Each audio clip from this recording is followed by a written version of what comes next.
भट्टी तक पहुंची और वहां पहुंचते ही वह सुनहरी रोशनी से चमक उठी। उसने मुरझाए हुए आत्मिक पौधे पर पानी डाला और वह पौधा तुरंत जीवित हो गया।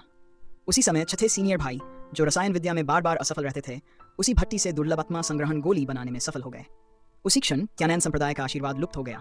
उनकी आध्यात्मिक ऊर्जा क्षीण पड़ गई, साधना रुक गई और समस्त साधक चिंता में पड़ गए।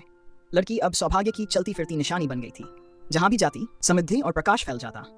शीर्ष साधक उसकी चर्चा करने लगे और उसका नाम हर ओर गूंजने लगा।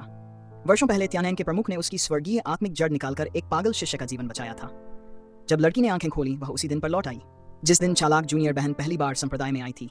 जूनियर ने उसे एक चमकता हुआ लॉकेट देकर फंसाने की कोशिश की, पर लड़की को कुछ शंका हुई। डरकर उसने लॉकेट फेंक दिया और मन ही मन ठान लिया, इस बार मैं किसी से कुछ नहीं लूंगी, वरना मुझ पर चोरी का आरोप लगाया जाएगा। वह वहां से भाग निकली, लेकिन तभी गुरु दरवाजा लात मारकर भीतर आया। जूनियर ने झूठ बोला, गुरुदेव, वही लॉकेट इसने दिया था, चोरी उसी ने की। बिना प्रमाण गुरु ने लड़की को फटकारा और आदेश दिया, नीचे जाकर ज्ञान से माफी मांगो, वरना तुम अब इस संप्रदाय की शिष्या नहीं रहोगी। इतना कहकर गुरु उस छलपूर्ण जूनियर के साथ चला गया। यह देखकर लड़की ने समझ लिया, अब वह उनका विश्वास कभी नहीं जीत पाएगी। उसने दृढ़ निश्चय किया, अब मैं इस संप्रदाय को छोड़ दूंगी। उसने अपना सामान बांधा और जाने लगी। रास्ते में उसका दूसरा सीनियर भाई मिला। उसने ठंडे स्वर में कहा, फिर गलती की तुमने, अगर अब चली गई तो लौटने की कोशिश मत करना। लड़की कुछ नहीं बोली। उसे याद आया, पिछले जन्म में यही भाई उसकी मृत्यु का कारण बना था। इस बार उसने आंसू नहीं बहाए। वह बिना रुके ठोकरों और दर्द को पीछे छोड़ते हुए पहाड़ी द्वार के पार निकल गई। द्वार के बाहर भीड़ लगी थी। लोग फुसफुसा रहे थे, देखो यही है वह शिष्या जिसने अपराध कर पाती।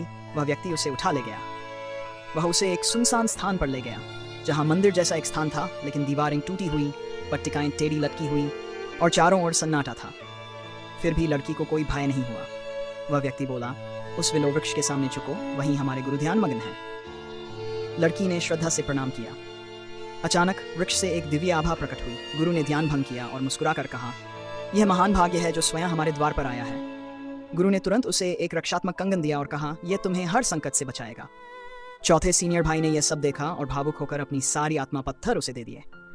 फिर उसे एक तैयार कमरे में ले जाया गया, जहां नए वस्त्र और आभूषण रखे थे। अपने पिछले जीवन में वह केवल जूनियर बहन के पुराने कपड़े पहनती थी, पर आज पहली बार किसी ने सच्ची दया और आदर दिखाया था। उसने प्रण लिया, अब मैं कभी इस उपकार को नहीं भूलूंगी। चौथा भाई उसे छठे भाई के पास ले गया, जो असफल प्रयोगों के कारण उदास बैठा था। लड़की ने भट्टी को साफ किया और अचानक वह फिर से सुनहरी रोशनी से चमक उठी।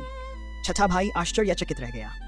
वह बोला, यह तो चमत्कार है। वह नई गोलियां बनाने में जुट गया और थोड़ी ही देर में पूरे संप्रदाय में आश्चर्य और खुशी फैल गई। लड़की पौधों को पानी दे रही थी और चौथा भाई हैरानी से देख रहा था। आध्यात्मिक ऊर्जा वापस लौट आई थी, वह भी पहले से कहीं अधिक शक्तिशाली रूप में। उनका संप्रदाय जो 100 वर्षों से सूखा था, अब फिर से जीवन पा चुका था।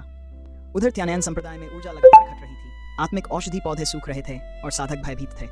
सबको एहसास हुआ, स्वर्ग उन्हें दंड दे रहा है, क्योंकि उसी झूठी जूनियर ने सच्ची आशीर्वादवती पर झूठा आरोप लगाया था। फिर भी गुरु ने सत्य को अनदेखा किया और आदेश दिया, उसे पकड़ कर लाओ, वह शापित है, उसे दंडित किया जाएगा। उधर छठे भाई ने लड़की की मदद से 3 दिव्य गोलियां तैयार की और उन्हें लड़की को सौंप दिया। तभी सूचना आई, हमारा 7वां भाई गुप्त क्षेत्र में फंस गया है। वे तुरंत वहां निकल पड़े। उसी बीच त्यानैन के शिष्य और जूनियर भी उसी गुप्त क्षेत्र में भेजे गए। वहां उनका सामना उसी लड़की से हुआ। जूनियर ने बनावटी दया दिखाते हुए कहा, गुरु क्रोधित हैं, तुम्हें वापस जाकर माफी मांगनी चाहिए।